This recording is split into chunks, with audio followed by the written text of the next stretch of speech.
Assalamualaikum warahmatullahi wabarakatuh. Jadi di mata kuliah Psikologi Konseling dengan dosen pengampu Ibu Mahdia Fadilah, MPhil Psikolog, kami akan membawakan materi tentang teknik konseling dan contohnya. Sebelum itu, mari berkenalan dengan kelompok 5. Yang pertama ada Fadia Azizah Habe, Laila Fatur Rahmah, Muhammad Hasbi Rifani, Raudatul Jannah, dan Nur Hafizah. Jadi, apa sih konseling itu? Konseling adalah suatu interaksi antara konselor dan klien yang sifatnya untuk membantu. Konseling ini merupakan salah satu cara yang digunakan untuk membantu orang lain dalam menyelesaikan masalah dengan menggunakan keterampilan tertentu untuk mencapai suatu tujuan. Konseling juga mempunyai banyak teknik dalam prakteknya. Dan di sini kita akan membahas 20 teknik konseling dan beberapa contohnya. Check it out. Jadi teknik konseling yang pertama adalah teknik self-talk. Self-talk merupakan suatu teknik yang digunakan untuk menyangkal keyakinan yang tidak masuk akal dan mengembangkan pemikiran yang lebih sehat, yang akan menghasilkan self-talk yang lebih positif. Kedua, ada teknik reframing yang merupakan cara mengubah sudut pandang ketika dihadapkan di situasi problematik atau emosional menjadi mengadopsi perspektif yang lebih positif. Reframing digunakan untuk membantu klien melihat situasinya dari sudut pandang lain. 3. Teknik thought stopping yang merupakan suatu proses untuk menggantikan pikiran tidak sehat menjadi sehat dengan cara menghentikan bayangan atas pemikiran, gambaran, ketakutan, atau stimulus yang menyebabkan perilaku seseorang tidak dapat menyesuaikan diri. Yang keempat, teknik cognitive restructuring. Teknik ini digunakan untuk merestrukturisasi keyakinan yang salah dan mendorong dengan mengumpulkan bukti untuk diarahkan pada perubahan keyakinan yang lebih positif. Yang kelima, teknik REBT dan Rational Emotional Image.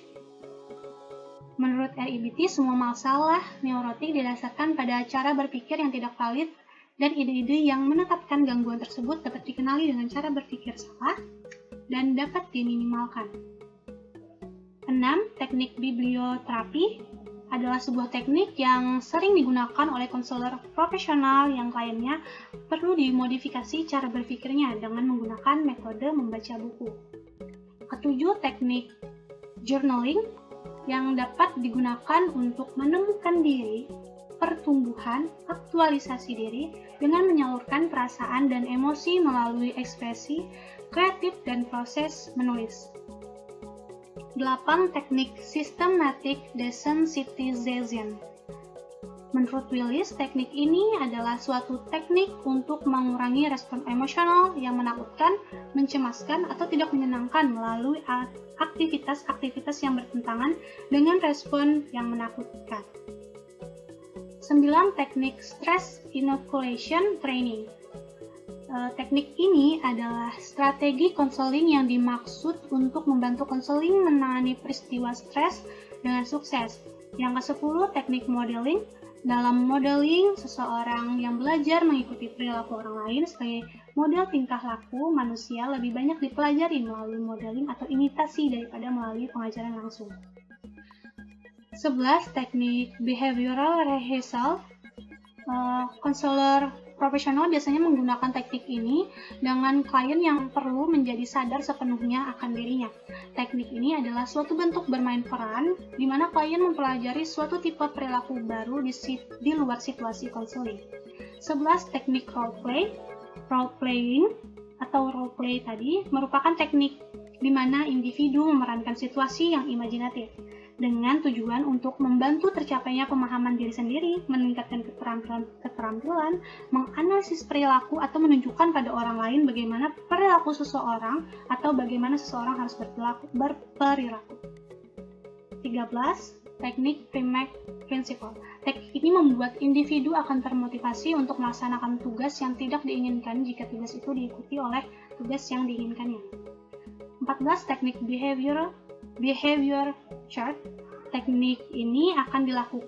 teknik ini akan dilakukan pemberian reward dan punishment sebagai konsekuensi dari setiap perilaku yang nantinya akan mempengaruhi motivasi dan konsistensi seseorang dalam melakukan perilaku tertentu. Yang ke-15 ada teknik token economy. Teknik ini suatu bentuk reinforcement positif di mana klien menerima suatu token ketika mereka memperlihatkan perilaku yang diinginkan. Setelah klien mengakumulasikan token dalam jumlah tertentu, mereka dapat menukarkannya dengan reinforcement. 16. Teknik behavioral contract atau kontrak perilaku. Ini adalah kesepakatan tertulis antara dua orang individu atau lebih di mana salah satu atau kedua orang sepakat untuk terlibat dalam sebuah perilaku target. Kontrak perilaku ini melibatkan pengadministrasian konsekuensi positif atau kadang-kadang mungkin negatif yang kontingen dengan terjadinya atau tidak terjadinya perilaku target. Teknik extinction. Teknik ini merupakan suatu cara untuk mengurangi perilaku yang tidak dikehendaki dengan cara menahan atau tidak memberikan positif reinforcement yang selama ini memperkuat perilaku tersebut. Selanjutnya ada teknik time out. Time out adalah salah satu teknik yang mengubah perilaku bermasalah anak berbasis pada hukuman dengan cara menempatkan anak dalam lingkungan yang terbatas, tapi tetap dalam pantauan untuk menurunkan perilaku menyimpang. 19. Teknik response cost adalah sebuah metode operant conditioning yang didasarkan pada prinsip-prinsip hukuman dan melibatkan penghilangan suatu stimulus positif untuk mengurangi perilaku tersebut. 20. Teknik overcorrection. Teknik ini adalah sebuah teknik untuk mengeliminasi perilaku maladaptif sekaligus meredukasi individu. Dengan demikian, banyak literatur klasik tentang teknik dan hasil penelitian. Selanjutnya ada beberapa contoh tentang teknik konseling. Yang pertama, contoh dari teknik self-talk. Saat sedang merasa terpuruk atau sedang menghadapi situasi yang sulit, konselor bisa meminta klien untuk bisa mengatakan, "Aku hebat, aku pasti bisa melewati ini semua," kepada diri klien sendiri. Yang kedua, contoh teknik journaling. Yaitu konseling memberikan tugas kepada klien berupa menulis catatan harian yang menggambarkan situasi, perasaan, dan pikiran yang menyertainya. Contohnya, dalam situasi akhir-akhir ini performa saya turun. Perasaannya sulit konsentrasi, jenuh, putus asa, dan minder. Dalam pikirannya, anggota tim pasti tidak menyukai dan membicarakan penampilan saya.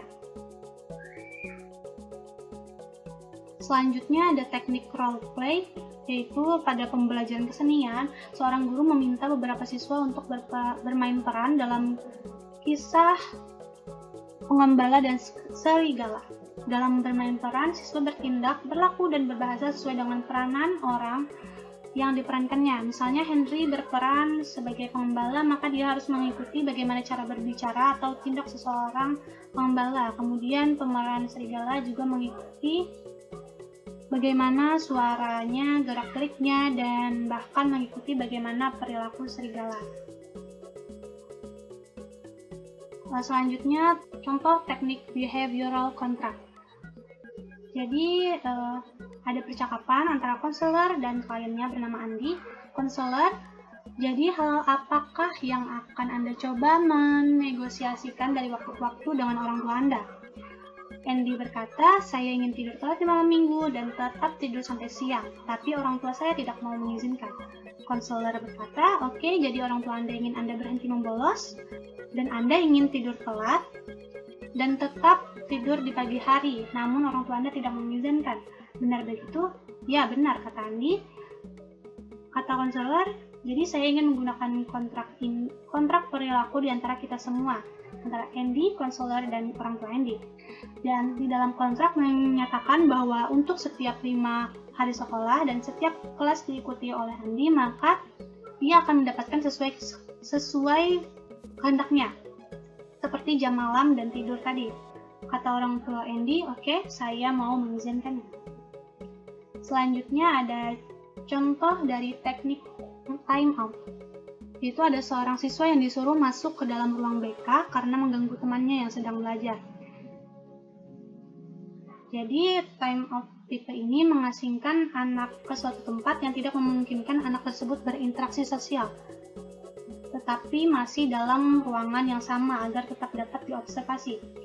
Contohnya, jadi ada seorang siswa SD yang ribut dengan temannya. Karena ribut dan mengganggu temannya itu, dia diberikan time out dengan cara menyuruh dia duduk di pojok menghadap tembok sampai batas waktu yang ditentukan. Jadi, konseling adalah salah satu cara yang digunakan untuk membantu orang lain dalam menyelesaikan masalahnya dengan menggunakan keterampilan tertentu untuk mencapai suatu tujuan. Dalam membantu klien menemukan jalan keluar, konselor harus menyesuaikan cara yang dapat digunakan dengan kondisi permasalahan klien. Nah, hal ini dilakukan konselor agar dapat memberikan penanganan atau bantuan yang tepat untuk membantu klien menemukan jalan keluar terhadap permasalahan yang dihadapinya. Maka dari itu, ada banyak sekali macam-macam teknik dalam melakukan konseling. Oke, itu dia penjelasan materi dari kelompok kami. Terima kasih sudah menyimak. Dan jika ada pertanyaan, silahkan ditanyakan. Salah dan hilaf, mohon maaf. Wassalamualaikum warahmatullahi wabarakatuh.